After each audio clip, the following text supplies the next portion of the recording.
You can just stick it in the chat for me, which is a file. Mhm. It's the first file on the download. Okay. That as well.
No.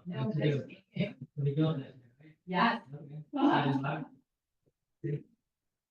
Good, thank you. Hey, how are you? Good.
My body healthy.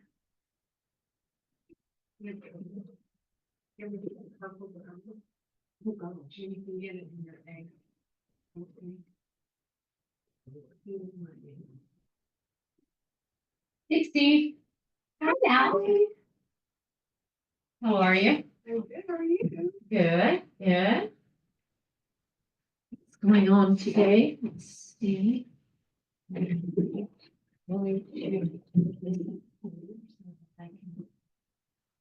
Where's my Zoom?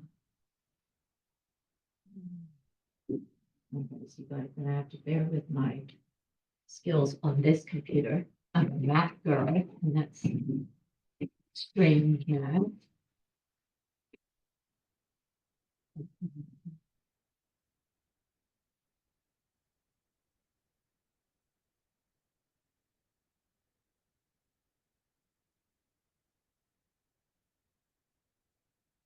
Hi, Joseph.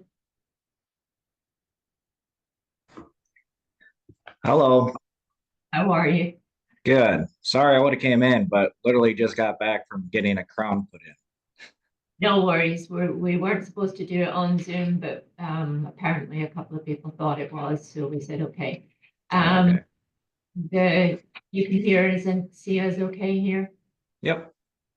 Okay, perfect, perfect. Oh, that's not what I meant to press. Now I'm getting out here.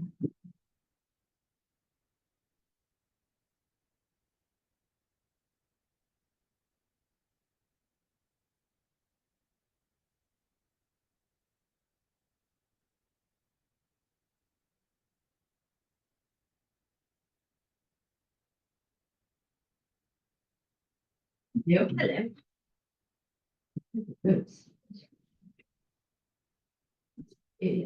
Eugene said, "Oh, I like the boots." I said, well, I've had them for 10 years, but you only wear them 5 times a year. You can't really wear them out, so.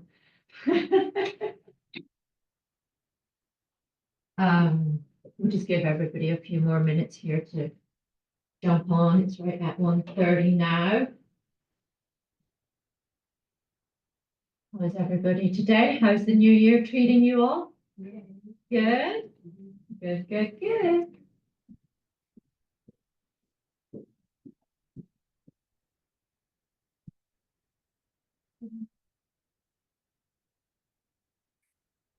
Thank you.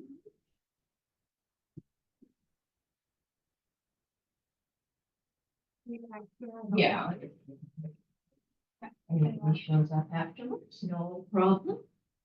So, okay, so we've got another one there. Are they getting let in automatically on this? Yes. Perfect. Yes, you do not So I have don't need to wrangle with that, because Yeah. I'm not good at wrangling with that. How do I know who's there? Yeah, so Okay. I hopped on Oh, just you so I hopped on, can, that was like, fine. yeah. Yep, okay. And I just go here to go back. and if, do you want to get rid of those things floating at the bottom or No, are you fine? I think we're fine with that, so that I can see if there's Yeah, and I'm gonna anybody kind of jumping watch on. the chat, Yeah, but I'm sure they can always unmute and ask questions. Yep. Too. okay. And you put the file in the chat for the manual? Yes, I can. Perfect, you're the best. Thank you so much. Just let me know if I need to print more of this. Yeah, of course.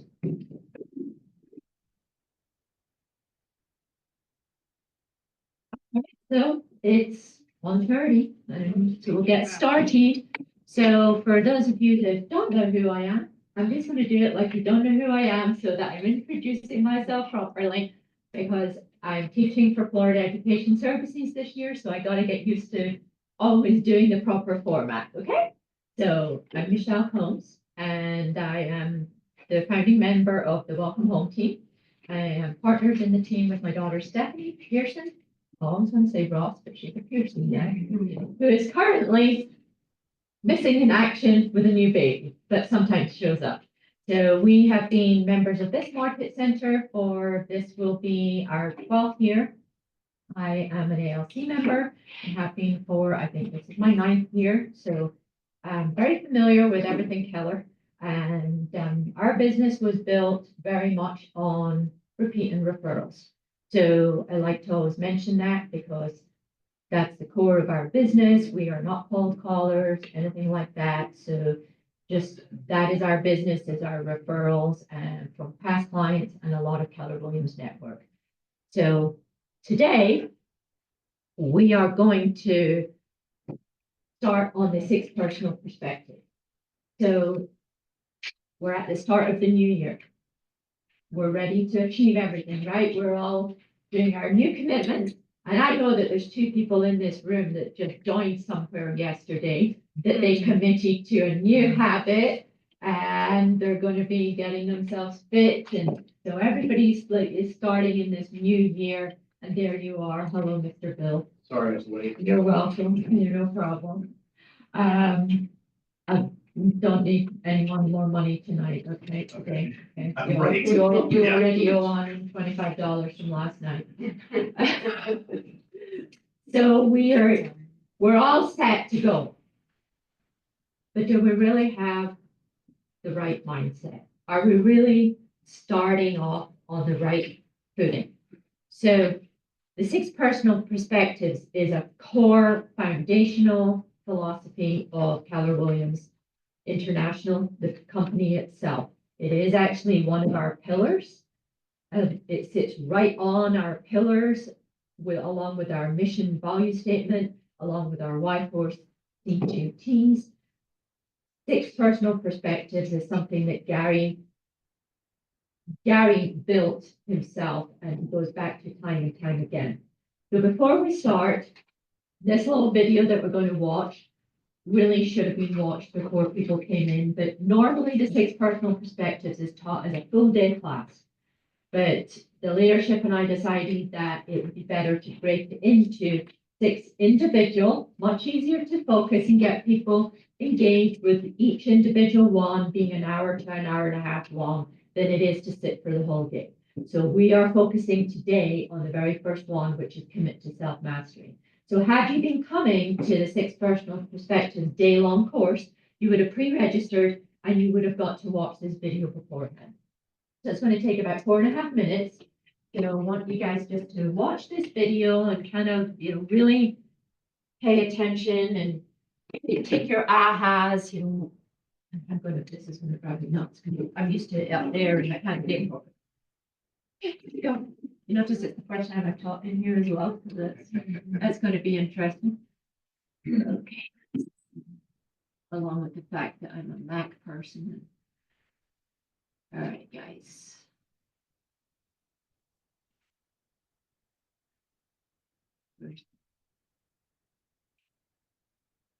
Okay, I'll put the volume.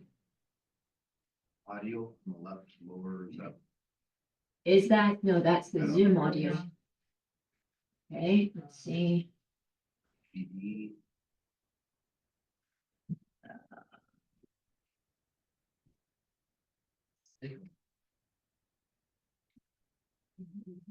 Imagine a plane full of smoke. Okay. Imagine an engine going clack, clack, clack. So imagine a big explosion as you climb through 3,000 feet. Imagine a plane full of smoke.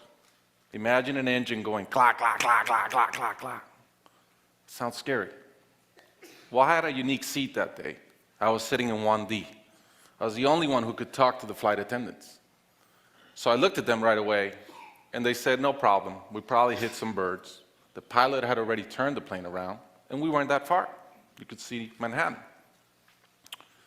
2 minutes later, 3 things happen at the same time. The pilot lines up the plane with the Hudson River. It's usually not the route. He turns off the engines. Now imagine being on a plane with no sound. And then he says 3 words, as unemotional 3 words as I've ever heard. He says, brace for impact. I didn't have to talk to the flight attendant anymore. I could see in her eyes, it was terror. Life was over. And I want to share with you 3 things I learned about myself that day. I learned that it all changes in an instant. We have this bucket list, we have these things we want to do in life, and I thought about all the people I wanted to reach out that I didn't, all the fences I wanted to mend, all the experiences I wanted to have and I never did. As I thought about that, later on I came up with a saying, which is, I collect bad wines. Because if the wine is ready and the person is there, I'm opening it. I no longer want to postpone anything in life. And that urgency, that purpose has really changed my life. The second thing I learned that day, and this is as we clear the George Washington Bridge, which was by not a lot, I thought about, wow, I really feel one real regret. I've lived a good life. In my own humanity and mistakes, I've tried to get better at everything I've tried. But in my humanity, I also allow my ego to get in. And I regretted the time I wasted in things that did not matter with people that matter. And I thought about my relationship with my wife, with my friends, with people. And after, as I reflected on that, I decided to eliminate negative energy from my life. It's not perfect, it's a lot better. I've not had a fight with my wife in 2 years, it feels great. I'm no longer trying to be right, I choose to be happy. The third thing I learned, and this is as your mental clock starts going 15, 14, 13, you can see the water coming. I'm saying, please blow up, right? I don't want this thing to break in 20 pieces like you've seen in those documentaries. And as we're coming down, I had a sense of, wow, dying is not scary. It's almost like we've been preparing for it our whole lives. But it was very sad. I didn't want to go. I love my life. And that sadness really framed in one thought, which is, I only wish for one thing. I only wish I could see my kids grow up. About a month later, I was in a performance by my daughter, first grader, not much artistic talent, yet.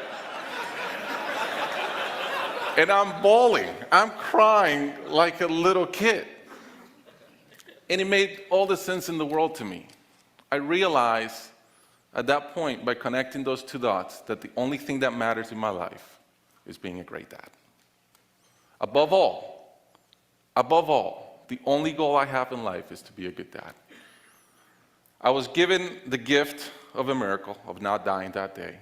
I was given another gift, which was to be able to see into the future and come back and live differently. I challenge you guys that are flying today. Imagine the same thing happens on your plane, and please don't. But imagine, and how would you change? What would you get done that you're waiting to get done because you think you'll be here forever? How would you change your relationships and the negative energy in them? And more than anything, are you being the best parent you can? Thank you.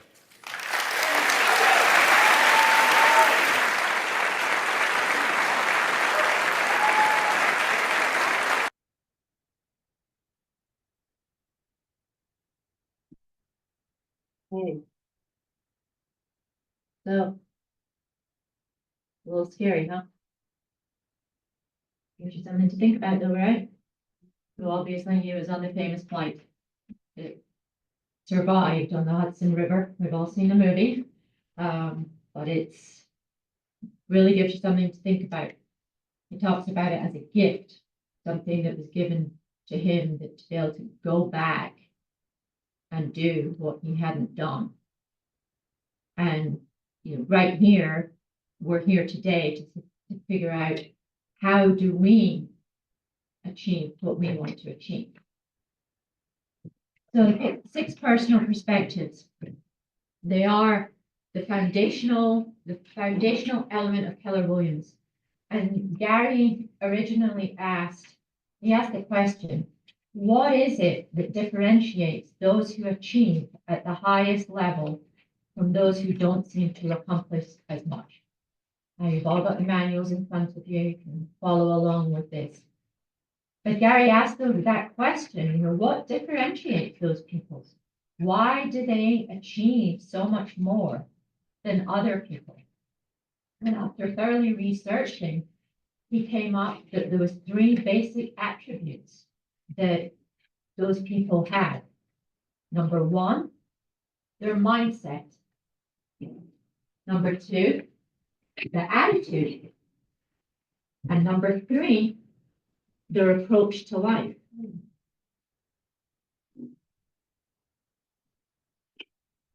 So today, we're going to start this course on the different perspectives that Gary delved into. And before we start, I'm not sure which page it is in your manual. It is probably the very first page. There's a little box that says mindset is key with a picture of Gary. Does everybody see that? I'd like somebody to volunteer to read that one. Who do I have?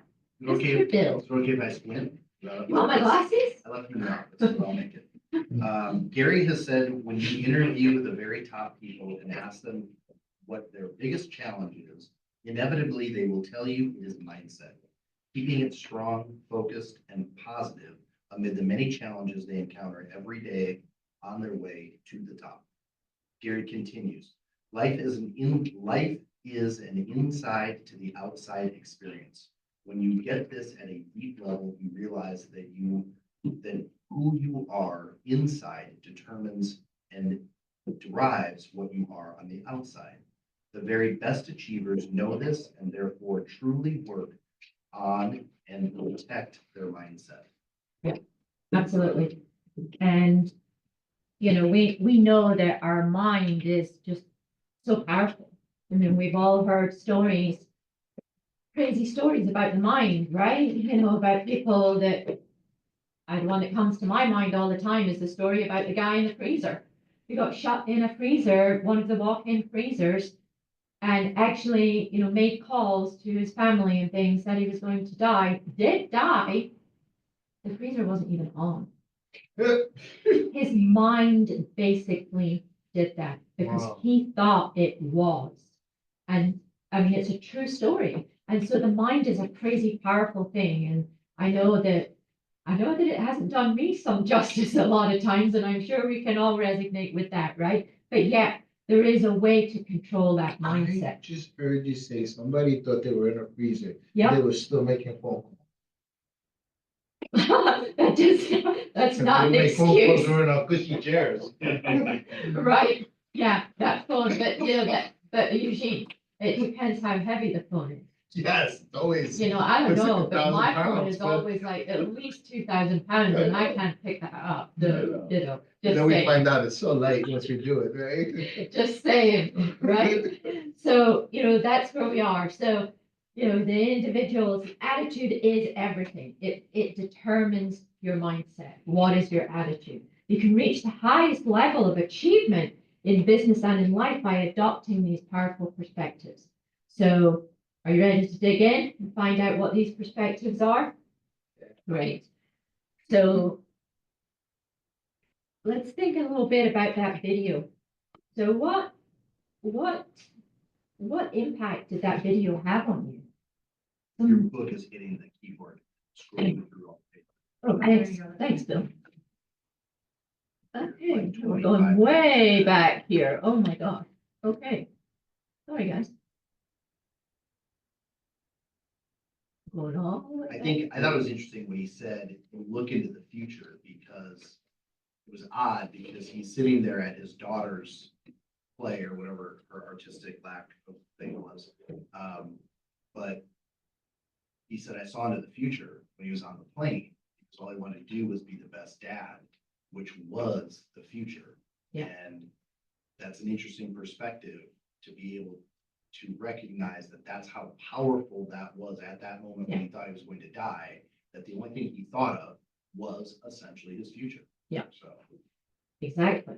Yeah, exactly. And you know, how many times, you know, in those type of situations where you're watching your child or whatever, you're thinking about other stuff, right? Or we're not really present. And so he really saw, and that's why it had the impact it had on him that day, because he realized that, you know, normally he probably it wouldn't have meant as much, right? But it did. Anybody else?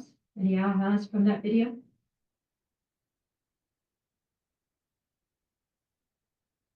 No. Anybody on Zoom land got any ahas? Maybe a couple of you guys did not see that, but I see there's 5 of you there now. So if anybody has anything, just yell out there.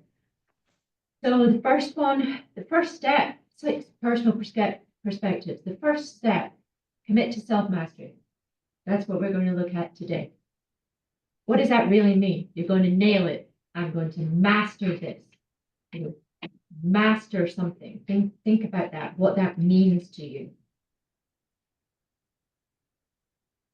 So let's look at what we've got. Oh gosh, it's going through these. Okay. I backed myself up completely because I did that pressing the keyboard before long. So here's our 6 personal perspectives. Today we're looking at commit to self-mastery. The next one is commit to the 80-20 principle. We've all heard of the 80-20 principle. There's a book in Keller Williams that's written all about it. It's called The One Thing. So that's the next class. It's going to be where you focus on your big rocks. And then we talk about moving from E to P. That's moving from entrepreneurial to purposeful.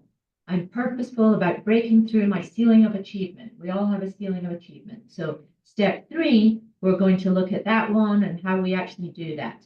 And this is why we're breaking it down into the shorter classes so that we're just got one each week. The fourth one, Make being learning-based the foundation of your action plan. I'm willing to be taught. I'm always pursue learning. And step 5, remove your limiting beliefs. I unlimit my thinking and my success. Somebody was in my office yesterday and they pointed at my little bold monkey on my shelf. And they said, "Oh, that's cute." I said, "Yeah, he's cute, but he's there for a purpose because that's my drunk monkey that sits on my shoulders a lot of times. Everybody has them, but he is my limiting belief. So, he's there as a reminder, not just a cute little toy. Be accountable is the last one that we can't actually see on there. You guys have it in your manual. It's mine and I own it.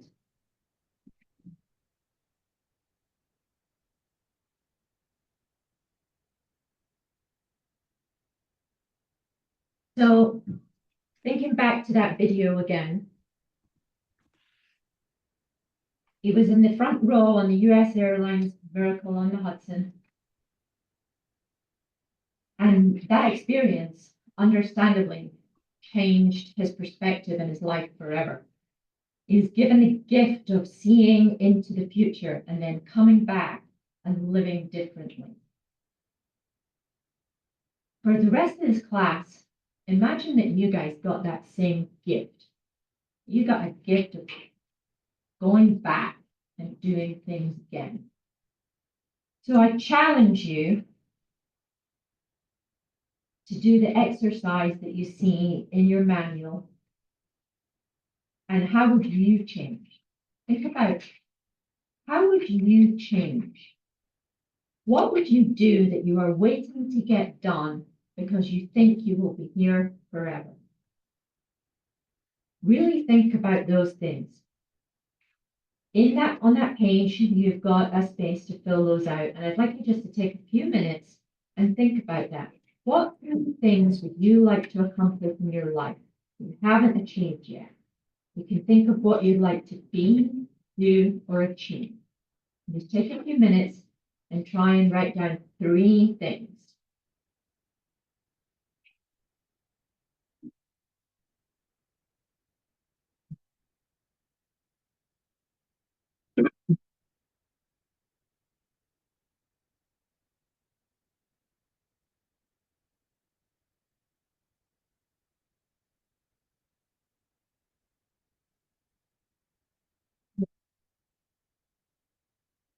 You want to pen? Sure, we don't know.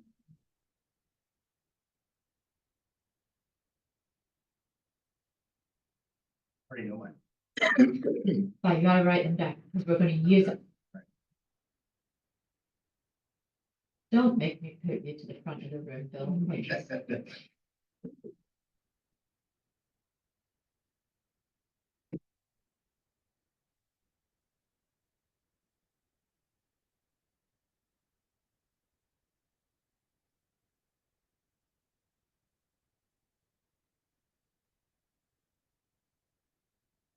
A lot of the times when we're asked, these type of questions are things that we're asked a lot in this company, right? We're asked to think really about those things.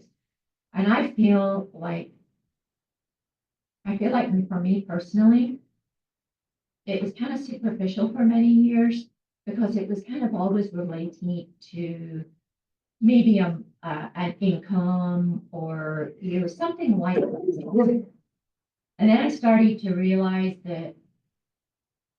that comes when you dig down deeper and you really find your core, the passion, your big why, whatever you want to call it. We call it the big why in this company. I think that's a hard one to get to. You get to it, it's a path to getting to it. And I think that when you really start to dig in, all of that goals and numbers and things that we do with our coaches or whoever it is, our accountability partners, they happen automatically when you really just focus on the big one, right? On your goal, on the passion, on the opportunity, on things that, like you said, what would it feel like? There's a little exercise that we do in Bold where they ask you to think about sitting on a front porch on your rocking chair when you're 19 years old, in your last years of life, whenever that is, and look back on your life and what did you achieve? What were the things that you regret not doing? What were the things that you would have changed? I mean, it's when they do it in bold and they take you on that step and I shouldn't, they may even have taken that out of bold now, so I probably can't say it. Yeah, who knows? And they have you close your eyes. I'm telling you, the first thing they tell you to do is get your tissues out because there's a lot of people that hits a lot of emotions with. So I would encourage you guys to think about that, think about what is it, what is it, those things. So now that you've got 3 things written down there, one of them is more important than the rest of them. Circle the one that really is the most important to you out of those 3. Class without a pen. No, right? It's a lot of time in this place.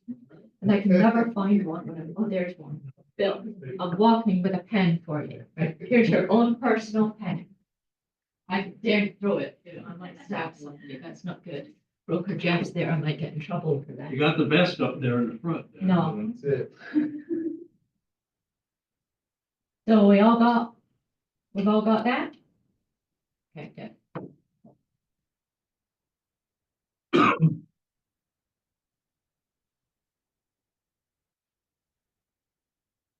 How about the reality check? Take a look at those questions.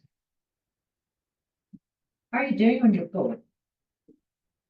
High achievers always have a reality mindset. So the first thing that they recognize is where they are, and they're going to proactively take action based on that reality. Without this reality check, people are delusional, really. I think that's the great thing about this company, that when you engage and you really get involved with these classes that are, let's put real estate aside for a while. Real estate's the vehicle to get us to our goals, right? But real estate is not what drives us. What drives us is your big why and your passion. You're not going to get up every morning and do what you need to do in real estate if you don't have something that drives you. It's the vehicle to get us where we are. So the longer we're in this company, the longer we go through these type of classes, takes personal perspective. The one thing, bold, all of these mindset classes, that's where we're so different from so many other companies. But those things really make us look at ourselves. And there's a lot of people out there that don't like to look at themselves, right? They don't really like to look inside, but it's a reality check. So where are you? Because with a SAMP reality check, you can then calibrate the tools and resources you'll need to achieve the goal. So think about this for a minute.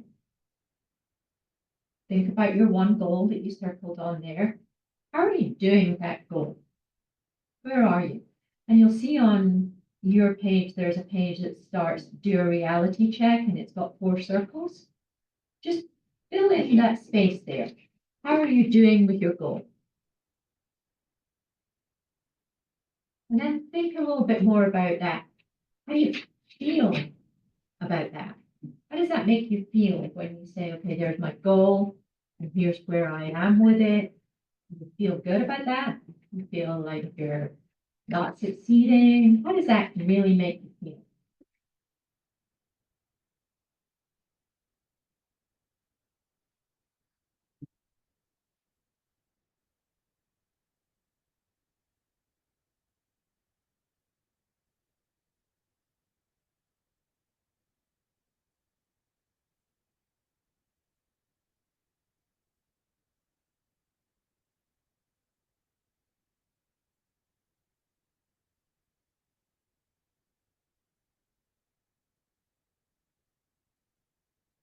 And then lastly,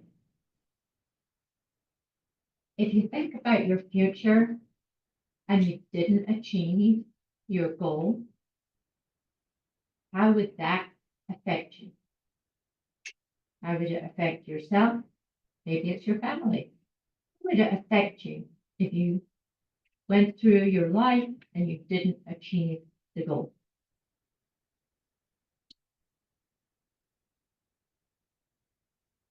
So make some notes on that, really think about it. This might not be the funnest part of the class, but this is the reality, right? We gotta master things. This is the reality.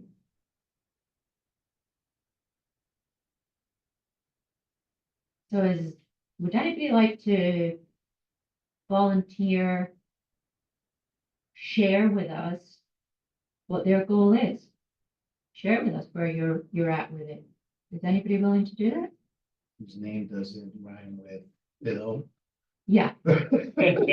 Yeah, I give my mouth shut right now. Eugene, I'm putting Eugene on the spot here. Well, no, I wanted to say something actually, but what I wrote as, what, I like to accomplish in life, and I'm writing it because I was sitting here, you were asking a question before, and it was quiet, right? And in my head, I'm like, I often think about how I go back and go, I wish I would have spoke up in that class or with those people and said this, and been more vocal and been more present by doing that. And I feel like, and then I'm saying that because I'm thinking about this group that's here and why you're up there, and the five people that are on this call that are there as well. I want to say, I know it's not easy to be up there, so thank you for being up there. And it's not easy when it's quiet and you're asking questions. And I want to say, I keep looking around, like I see people who I think of like my family, and we're all family. We should be all sharing together and participating in this and think about it. Like if you were my sister, we were at home and you were asking me that question, would I have said nothing? No, we would have been in conversation. And I feel like that's who we are here. We're family, and my goal here with us always is for us to be, I think we just went from 5 to 2. I don't know if it's what I said, sorry. Four. Okay, so, and I want us to be like that because I know we grow more together. And if I'm more vocal, and if I'm more present, whether it's real estate or in anything, like you said, I'm better at those things and I'm better communicating with other people because I can do it amongst us. Yeah. We can't do it amongst each other. Like, who can we do it Yeah. with? So thank you for being up there and doing that. I know it makes you better and stronger. And I want to be better and stronger by speaking up like I just did. And I want us all to be, because I want us all to be good like that. And Bill's already the master back there doing it. So, and I'm not shutting him up, but I want us all to talk and engage. And you guys in Zoom, Yeah, you exactly. talk and engage, or we won't have any more Zoom. Yeah, well, we're not, let's pause for a minute.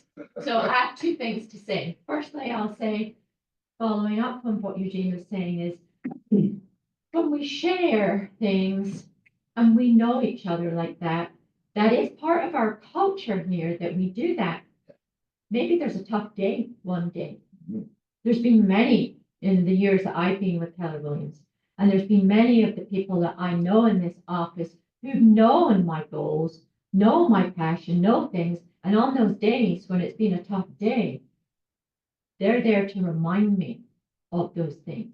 When I'd rather go home and not have anything to do with real estate because you know who did what, or whatever we're going through, then those people are there as your support network as well. That's why we like to share, because we're all here in it together. My second point was to do with Zoom. So Zoom world people, we are trying to not have the Zoom. We would really, as leadership, and we've got 3 of us here in this office, Bill and myself are your ALC members, and Eugene is here in the room with us today. We would love for Zoom people to get back in the office. Love it. Because it is a big thing as part of their culture and part of how we can be together and support each other. Real estate's not been easy this past 2024 was not easy. Not sure how 25 is going to go, but we're definitely going to need a lot of support and from everybody to get through all our businesses. It would be great if you guys could come back in, so we're not going to hold it on Zoom in the future. And that's how we grow. So that's, by the way, my word of the year is growth. Everybody has a word of the year thing somewhere. Well, mine is growth, and it is for me to my growth, for everybody in here's growth, to help you grow and for us to grow together. Yep. As a group, Yep. as a family, to work on it and be strong together. Yep. So that we can be strong out there, Yep. so. And So I, loosen up those jaws a little bit, open them up, speak, grow. yeah, I'm going to share my word of the year. My word of the year actually came to me as we were sitting at the ALC clinic in Tampa. And the Zoom thing is a perfect example of this. My word of the year is engage. Because I am the absolute worst at hiding at home on my Zoom calls and in my nice office where I can see out to my yard. And no, I don't skip out to the horses all the time. I do actually do work, but it doesn't help me. I know when I'm engaged with my peers, with events, with classes, with teaching, whatever the engagement is, that I feel better. And I can control my mindset better when I'm in that space as well. So I would encourage everybody to get back in, but I would also encourage you to have a word of the year. I think it's a good reminder. So no texting me when I'm not in the office saying your word of the year is engaged, okay? He's had comment about that before, so I know. So anybody will share? Can I say something? Yes. So I think it would not be a great idea to not do Zoom because here's a few issues. It might not be because someone doesn't want to come to the office. It might be because someone can't come to the office. I have RA. I haven't been able to drive for a week and a half. I can't move my fingers and I can barely walk. So Zoom to me has been a lifeline that I can attend all these things and still be part of the office when I can't physically. You want to answer? Yeah, sure, absolutely. Look, but Zoom's not going away, but I want you guys to please be engaged, and Debbie, you're always engaged. And I know that. So right now I'm asking that we, participate while you're out there, with this group right now. And so we can stay focused on self-mastery. Debbie, don't worry about it, okay? I got you. Let's keep moving in self-mastery. And just please, guys, like everybody just stay involved. That's all. Absolutely. Can I add to that? Mhm. And just to reframe it for me, Mhm. okay? I believe that the word engage is the most important thing because we have this mindset that if I work better from home or I do better here. And again, Debbie, not you. This is not about the individual. This is about the greater mindset of the 180 agents or 70 agents in the office. Yeah. That if you plug in, and for those people, particularly the newer people, and particularly the ones that are unsure about a course of direction, it is so much harder to get that through Zoom. Debbie, you've been doing this a long time. You get it. Doreen gets it. The people that, that we know get it, get it. Yeah. This message is not for those people. It's for the people that are sitting here wondering what their next direction is. What should they do next? You know what? You should engage. It's a contact sport. That's the first thing you should do if you're worried about where your future is going to be in this industry. Mhm. Plug in, engage, be here, be in the room, come to the office, participate, listen, throw mud at the walls, whatever it's going to take to be engaged. Yeah. So, Exactly. You can't feel vibrational energy through Zoom. There's other advantages to it, and I want to take over with this topic, but I'm looking at Freddie who's sitting here. Freddie, had you not come in, we would not have had the conversation we had a little while ago, and you would not got the value that you got, I think. Right. From a couple of minutes ago before this happened. It wouldn't have happened. Right. Because you're here, it did happen. Yeah. And things happen miraculously sometimes when you're just in a room or in a place Very true. with people who have the same goals, the same focus. Very true. It's hard to do at home sometimes. It is, for sure. So therefore, I know I went off a tangent, but that was in being present and being engaged Yeah. and growth. Yeah. And so on. So, Absolutely. Yeah. Would anybody like to share what they did put down, their goal, where they are? Anybody want to share that? Anybody on Zoom land want to share that?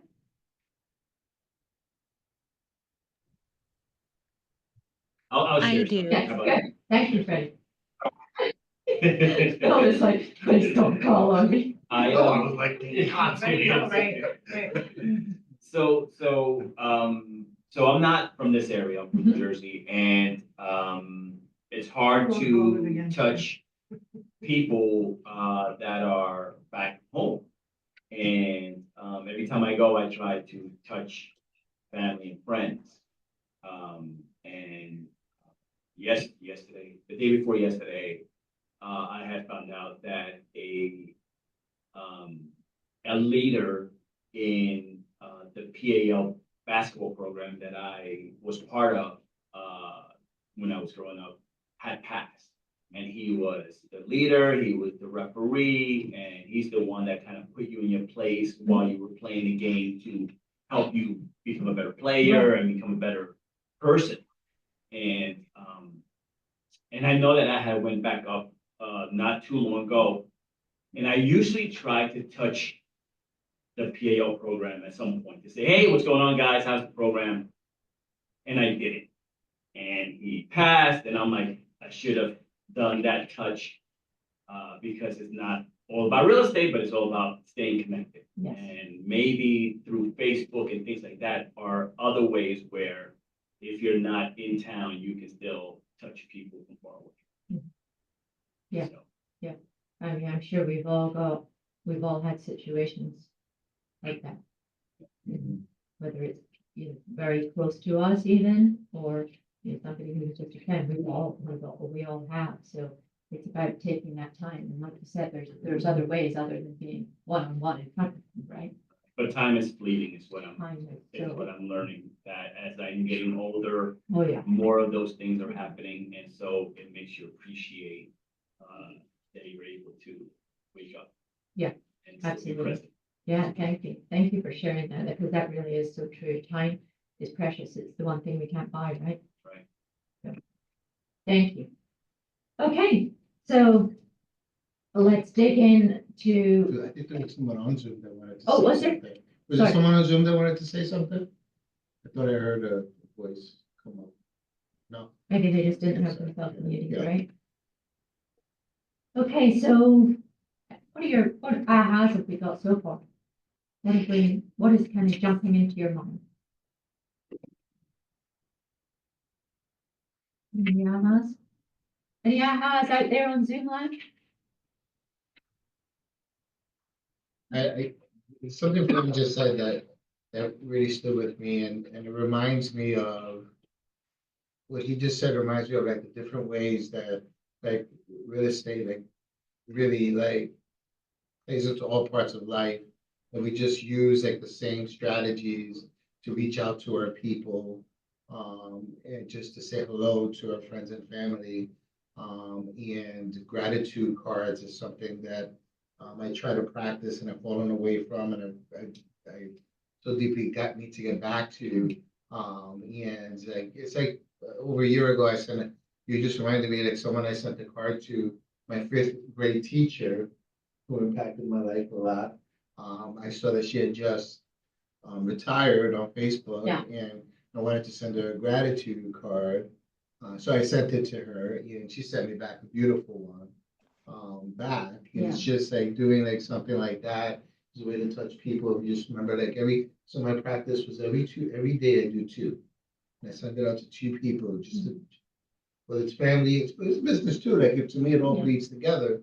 And I would send out two a day, two a day, two a day. And I would get to people like that. And it's just something like, it's just a way to stay in touch with people. I And think, and it's not real estate, it's a gratitude Exactly. card. and I think, social media has obviously got its downsides, but one of the plus sides of it is that some of those people that you aren't in touch with all the time, it's a way maybe to see what's going on in their life, because typically they're going to put something if they're retired, Yeah, if their child is graduating, you're going to see it. So we're lucky now that we can actually see those things.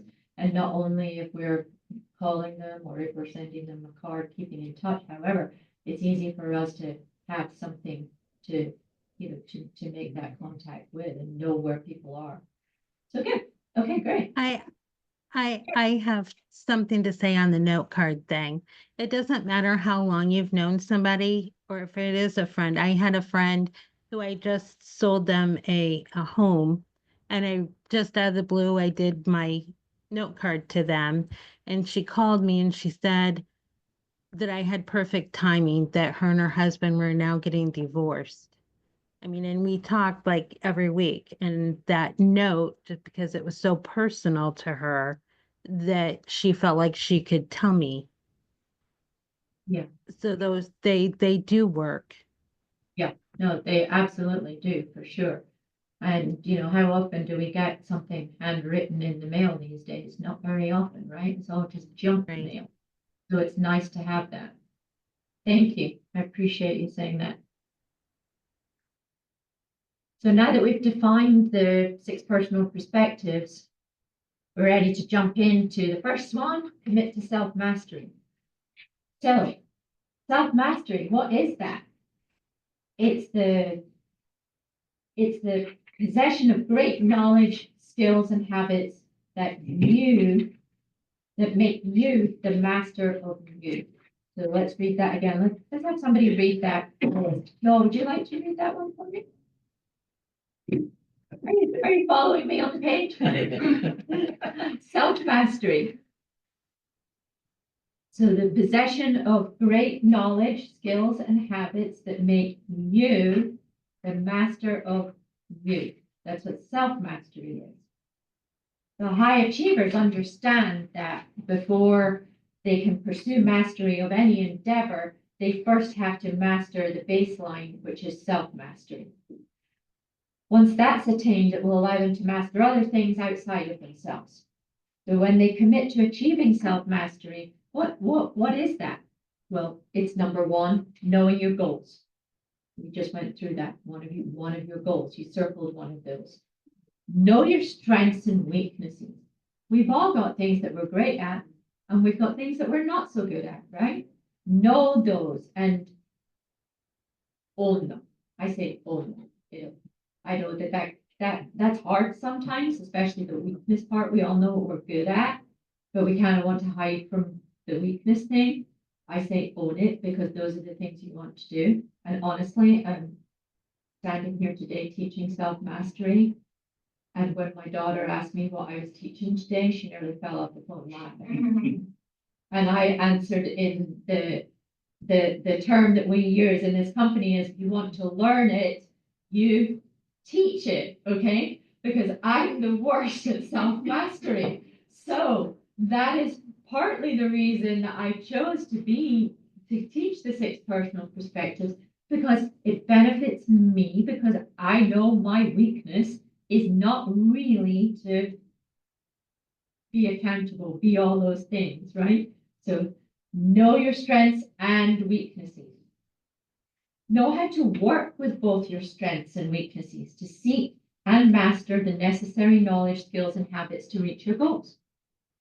So mastery. What is mastery? Mastery is the possession of great knowledge, skills, and habits that make one the master of the subject. So whatever it is that we choose to master, we're going to get the knowledge, skills, and our habits to make that, to master that thing. So there's a book out there. It's called Outliers. It's by Malcolm Gladwell. And this is a wonderful book about mastery and how basically it takes 10,000 hours of practice to master something. Gary Keller's in the One Thing, he talks about habit and how it takes 66 days to make a habit. And I think that's so true, because once you're in a habit of doing something, but it's breaking through that barrier, right? To do it enough times for it to become a habit, to master something, to do something enough times for that. So we're going to take a look at another short video here. So first of all, well, now we've got the pieces, we've put the pieces together to achieve our self-mastery. So the pieces, So let's just take an example of the first piece of the puzzle. We've identified the goal, and let's say that that example is, we're in the real estate world. So let's say it's prospecting, right? Your goal was that you wanted to be a master of prospecting. So the next step is to identify the strengths and weaknesses. So what would that look like if we had your strength? You're great with people. What's the weakness? You're uncomfortable bringing up business. You're uncomfortable. You can talk to people, but you're uncomfortable about bringing up business, asking for the business. Maybe it's actually lifting the phone. So once you're aware of those three pieces, the goal, your strength, your weaknesses, what can we do then? We can create a plan. So everything that you do, you're going to create a plan to get to that mastery. So in this instance, what could that plan be? What could we do to master that? What things could we do to master prospecting? What could be part of the plan? Do recon. Right? Role play, right? Role play. And know what we're going to say. Maybe we could take bold. I would sure put us accountable, right? To making those calls, doing what we need to do. Maybe we could call our sphere of influence. They're a little bit easier. They're people that we know. There's things that we can do to build a plan in order to strengthen our weaknesses and build on our strengths. So let's just watch this little video from John. And some of you in the room know John. He's amazing. And he's going to talk to us a little bit about this. My name's John Clytie. I've been with Keller Williams since 2011. Been a realtor for 23 years, and I'm Does anybody know how I get rid of this little thing on the bottom here? You can just drag it. You should be able to drag it up. I can drag it Yeah. without doing that. No.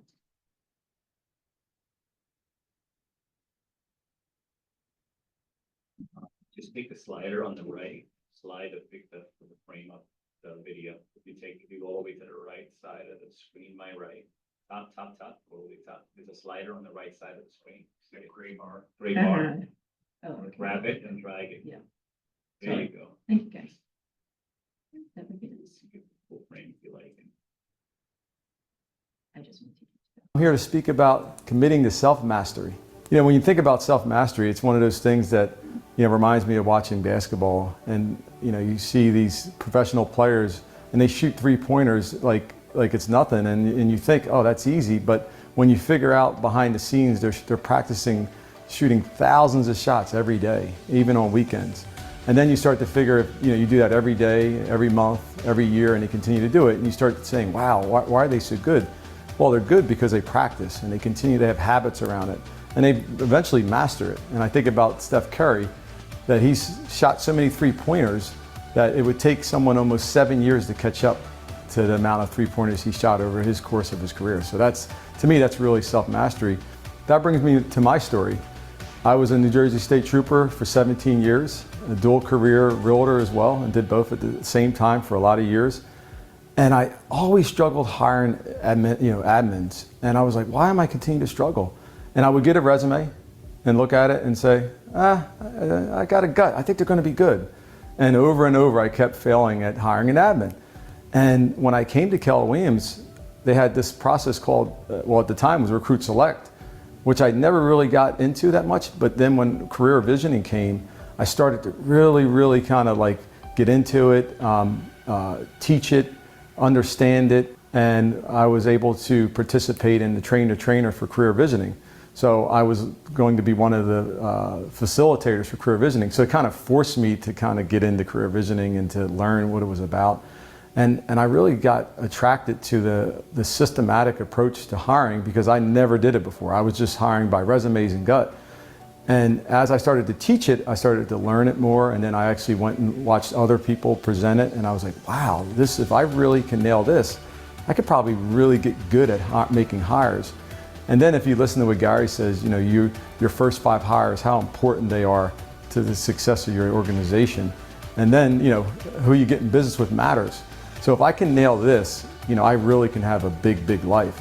So I started to really study it, practice it, and from administrative hires to regional directors now that I've been hiring, I've been able to really, I would say, master it by continually practicing it, doing it by myself, doing it with friends, doing it with my wife. And eventually it got to the point where I didn't need to even look at the manual. I was just doing it from being able to, because I practiced it so much.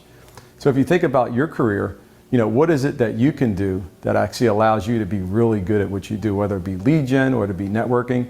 You know, what strengths help you and what weaknesses kind of hold you back from being really good at it? Because I know for me, my weaknesses was I thought I can just hire with my gut, and that really wasn't the case, right? I actually needed a systematic approach to actually make the hire. So being consistent and learning how to do career visioning for me really allowed me to be really successful in my business. So here's what I would suggest for you, my recommendation if you want to really get good at self-mastery, right? Think about your strengths, think about your weaknesses. What is it that you do really, really well? Where is it that you maybe fall a little short? And maybe just start to really practice it, have accountability around it. You're already taking the first step. Congratulations. I look forward to seeing you on your path to self-mastery. So John talks about some things that he did. Well, you know, those were the plan, right? Those were his plan to challenge his weaknesses. What did he do? The weakness was that he kept just like, you know, hiring and doing that wrong. And there's some numbers out there as to how much a bad hire costs you. That's just one example. And I'm sure anybody who's got a team, not necessarily a team, maybe another company as well, has hired the wrong person. And how much did that actually cost them? So what did John do to get him to strengthen that weakness?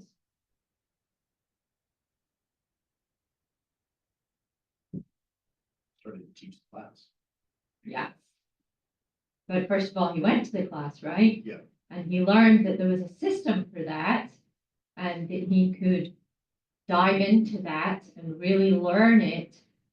And he practiced and practiced and practiced until it was second nature. John has been in this office a couple of times. He's an amazing guy. So he has basically climbed the ladder with Keller Williams. And as he said, that is what he does. He hires some of the main people in our company now. So he practiced enough where he got to that level, but yet at one point it was his weakness. So I think, you know, we can all take something from that. Anybody got any ahas from John's video? I do. Please. I think the systematic, I have been struggling all my career with systems. So having a plan and following that plan, and everything this year has all pointed to systematic, and he just kind of hit it home. Right. So building systems that help you in the business. Yeah. Yeah. So how are you going to go about doing that? Because I know, like, you know, sometimes it can get overwhelming, right? We've got so much to do. How are you going about building those systems? Well, I've noticed with our office, with KW as well, is that we have all the tools. I just need to embrace them. Yes, exactly. That is for sure. And do one at a time. I think we all try and maybe do too much. So if you focus on one thing, I know that was the systems, was a conversation that Stephanie and I had yesterday, that, you know, like I said, 65% of our business is referral based. Yeah, our system for referrals is pretty shocking, to be honest. So that's her, you know, that's her one thing. That's her 20% right now. She's at home with a baby, but she can still get time to do that, build a system for that. Nothing else, just that right now. Yeah. Good. That's great. Bill, did you? I just was go back to that generational thing, and we've all seen the Chevy commercial that amateurs practice until they get it right and professionals practice until they can't get it wrong. And that's really what John's message is making, that's a big gap between practicing something until, okay, I learned how to search a property. It's a big difference between mastering the MLS. Yeah.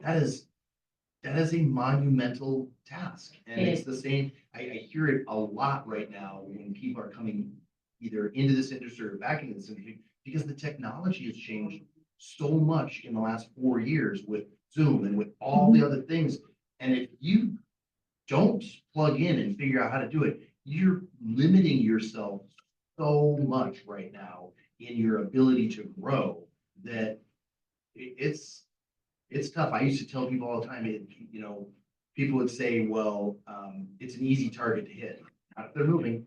And if you constantly keep moving, you're a lot harder to hit. And when somebody stands still and says, well, I'm comfortable where I'm at. Yeah. Guess what? The rest of the world is still moving, and Yeah. that target is a moving target. And in our business, that example goes right back to, if you aren't mastering that MLS, somebody else is servicing your client better. Yeah. And the buyer is with somebody else that can provide them with that information quicker. Because it really does blow my mind how few people know how to There's tools. work the MLS properly. Yeah, there's tools out there, and not because I have the MLS class tomorrow, shame with. Yeah, it's not gonna be a plug there. But there's things that are on there that literally it pops up when you log in. It pops and tells you, and I watch people just go, nope, read that. You didn't even look at it. You don't even know what it is. Yeah. You know? Oh, I've got one that keeps coming up just now. It's about the new floor plan thing. Yeah, But I just haven't had time to look at it, so I just kept read later. read later. Every time I log into the MLS, it pops up, but I just keep hitting that until such time that I have time to go and look at it, because I don't want to just go, I read it, because then guess what? It's gone. Yep. It's out of my mind. Yep. So yeah, absolutely, totally true. So when we're looking at that goal that you wrote down, if you were to list 3 obstacles you might think that would hinder your success, what would those be? Think about that goal, and what obstacles do you think, thinking about some of your weaknesses that could get in the way of those obstacles, of that goal?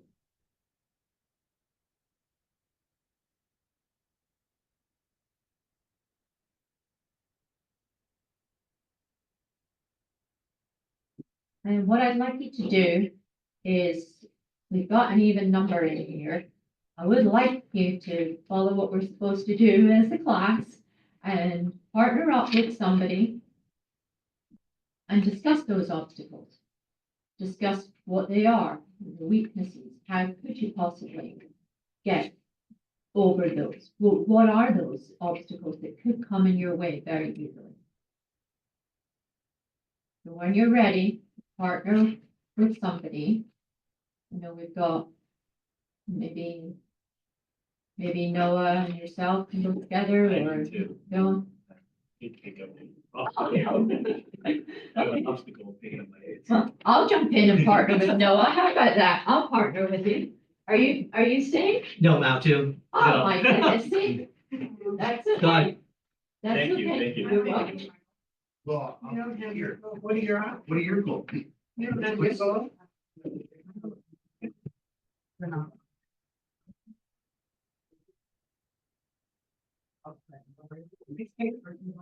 Thank you. You're welcome. Thanks for joining us. I don't really have several ideas. First thing I've. Anybody on Zoom want to share any of their thoughts with me, partner with me to do this?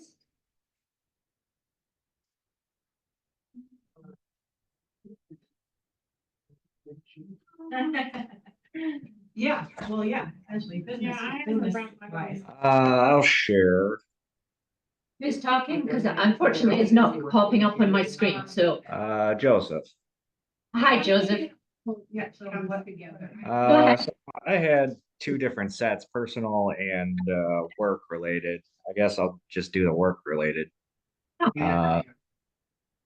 Uh, basically my goal was amount of transactions being Yeah. new.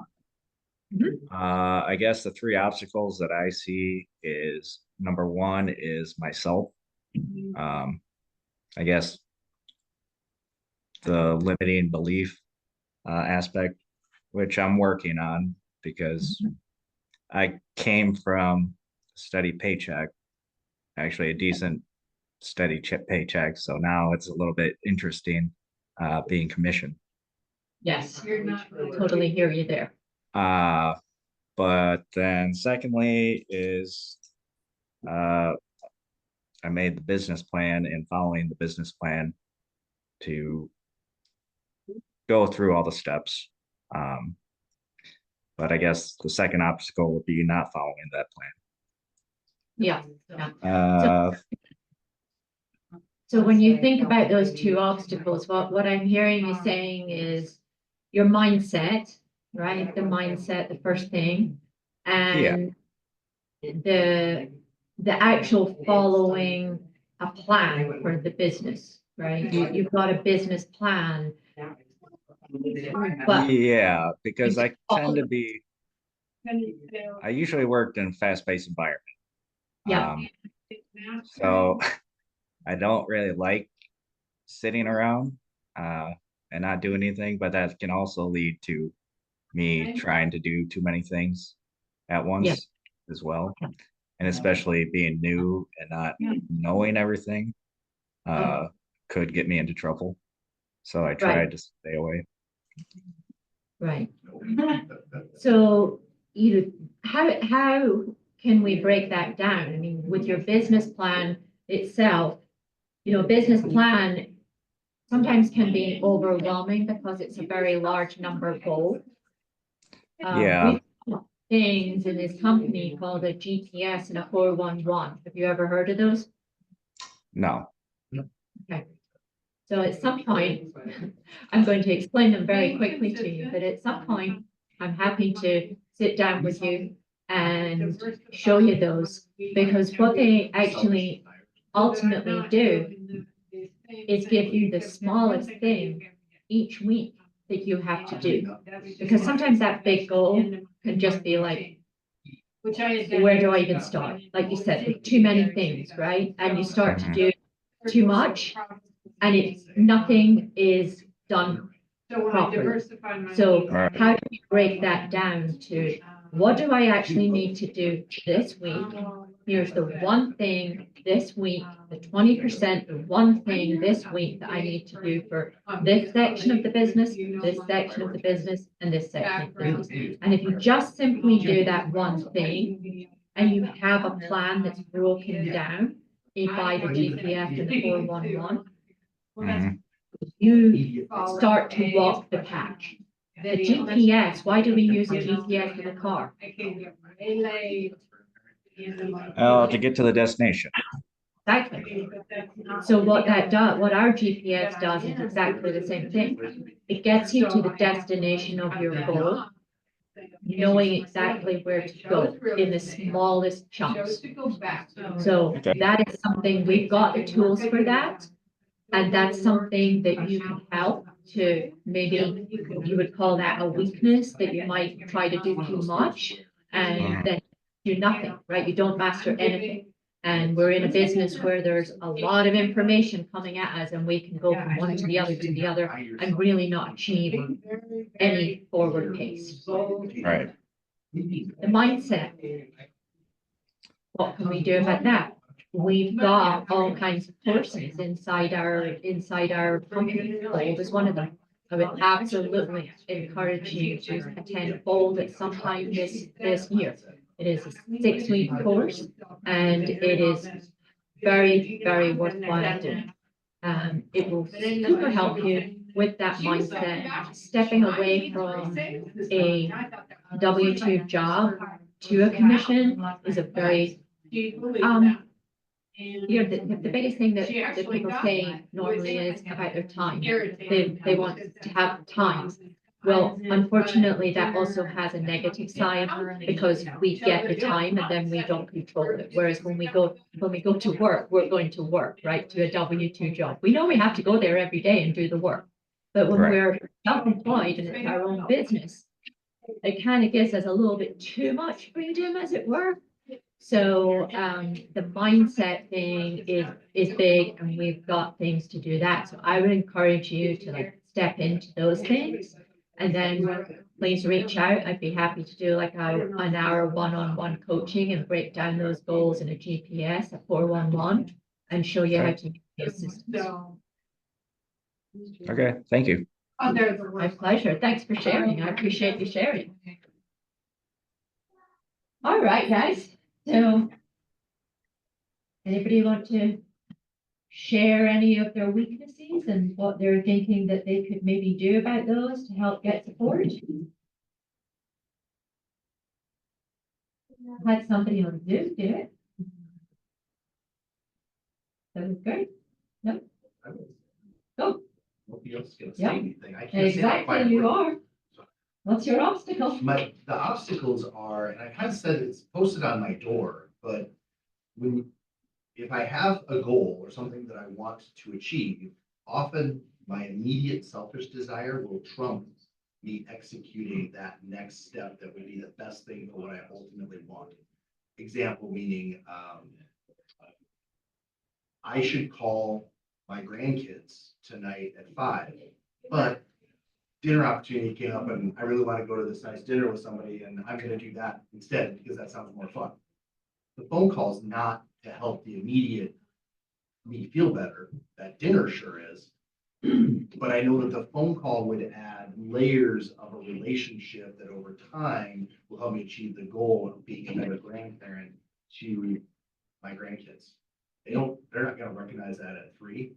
Right. They will if that's a continuous cycle, but I'll take the immediate gratification of, hey, there's dinner opportunity, let's go see you, not making that phone call. Yeah. And Sonia said, time blocking, but the minute something else comes along, I kind of go into that denial part of it, where I don't need to make that phone call because I'm gonna do it tomorrow. So I'm gonna go do what I want to do right now, which is this next thing. And, I said to somebody the other day, I go, you're like a squirrel in a forest fire trying to collect nuts. I mean, that's just what happens in the mindset. But I tend to put the things that I want first now, immediate gratification over the long-term vision of that goal that I have. And then there's a little bit of a part in there that's kind of a hurt or a habit from my past, which is why don't they call me? Why do I have to call them all the time? Why don't they call me? Mhm. And then I think my mom used to say that exact same thing. And I'm like, yeah, you're sitting there reading a book, taking a nap, retired, not doing anything. You should call me. I got 3 kids. I'm busy. I got a job. I got teaching, coaching, doing all these things, so I'm kind of a game in my head. Yeah. How would you feel like if that mindset of they should call me and you didn't, and we just saw a perfect example in the very first video, right? Yeah. There's the perfect example. Yeah. But what you're talking about with making those calls, is that not real estate as well, though? Is that not what happens with prospecting? Yep. Oh, the buyer calls and you're out, right? Oh, I don't need to prospect today. Yep. I'm out. Because there's an instant gratification, there's an instant potential for a lead. Yeah. But that's why we always talk about protecting that time. Same thing, protect the time, right? I think the video is the best example of that one. Yeah, for sure. Thanks for sharing. I appreciate that. All right, so we've done our obstacles. And we talked about the weaknesses. Are the obstacles movable? Is there something you can master that will help? Well, Joseph and I just talked about, some of those things. There's always things that you can do that can help, reach out. He talked about his business plan, how he was frightened that he might not be able to stay on track with that. Would he be able to keep himself on track? We've got systems in this company that are the GPS and the 411 that break things down from this huge number up here, and then you're going over here and doing this and doing that and doing the other, to when I wake up on Monday morning, what is the one thing I need to do for each of these sections this week? I don't need to do anything else, just one thing. And those things, because you built a plan, will get you to your goal. I think we always get overwhelmed. There's so many shiny objects. So is there something that you can master that will help? Well, to me, that's a habit of thinking on a Sunday, looking at my 411, this is what I need to do. And I'm like that right now, very much so, because I'm stepping into the coaching world, but yeah, I still have my real estate business.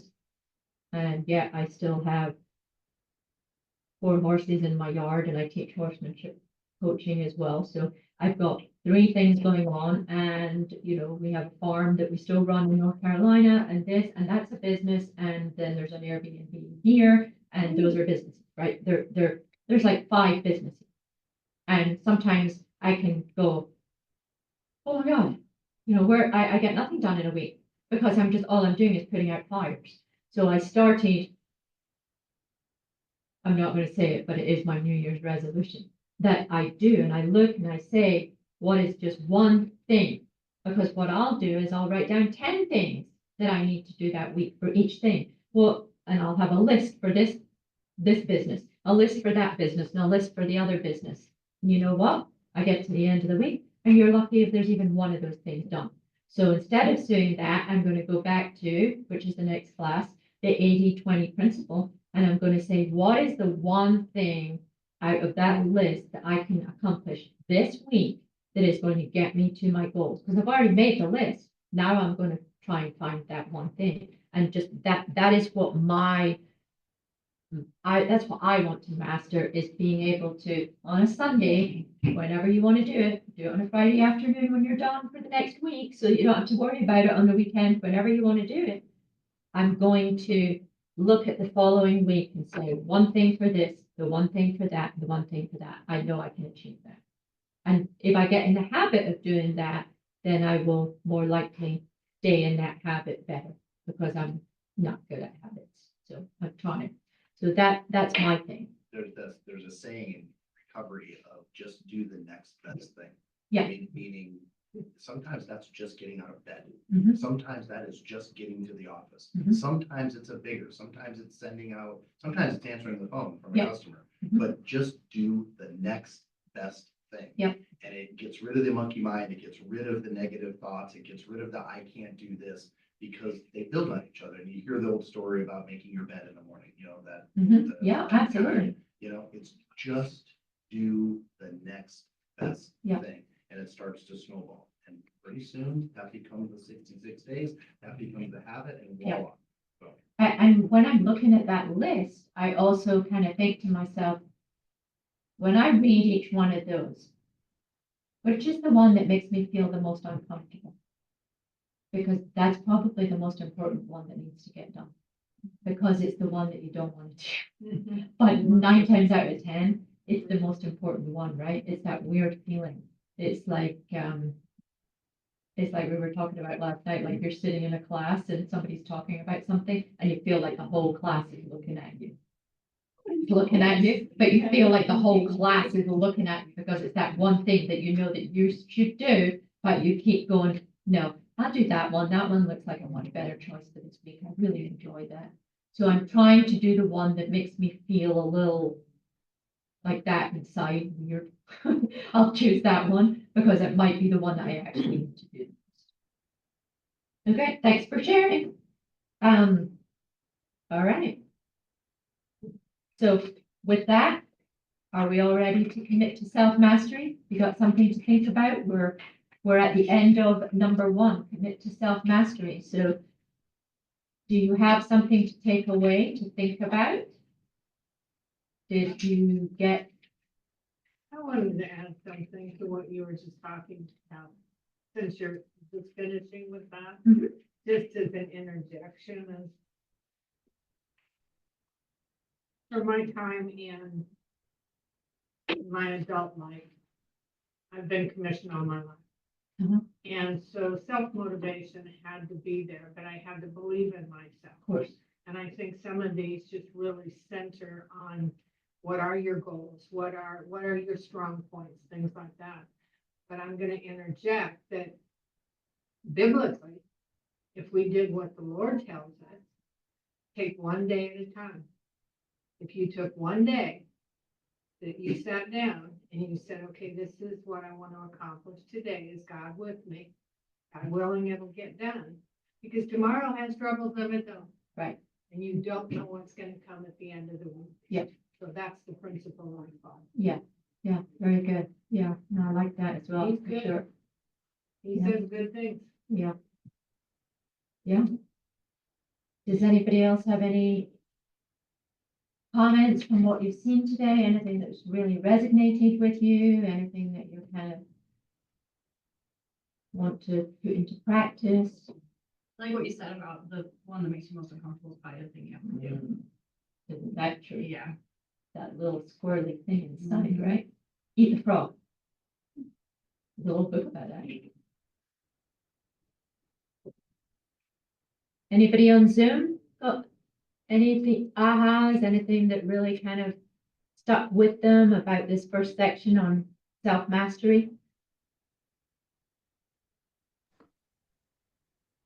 I think just like we talked about, go